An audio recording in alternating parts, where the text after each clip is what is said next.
திருப்பரங்குன்றத்தில ஒரு பாட்டு படிக்கணும் சண்முகா,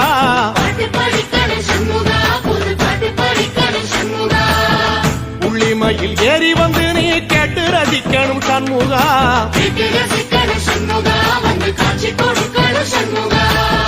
திருப்பரங்குன்றத்தில ஒரு பாட்டு படிக்கணும் சண்முகா,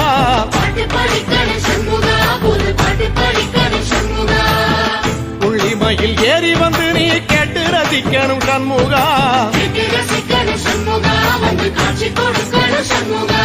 பூபாடமும் பாடுவேன் ஒரு ஆலோலமும் பாடுவேன், அந்த சக்தியும் பாடுவேன்.